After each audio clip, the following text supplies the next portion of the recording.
మహారాణిల మహాలక్ష్మిల ఆ పువ్వు నవ్వింది.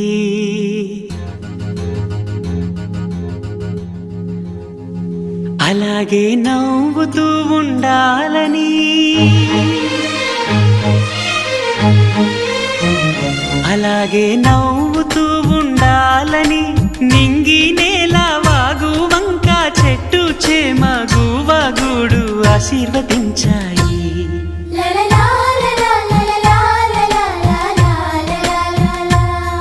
ఒక తోటలో ఒక కొమ్మలో ఒక పువ్వు పూసింది. మహారాణిల మహాలక్ష్మిల ఆ పువ్వు నవ్వింది.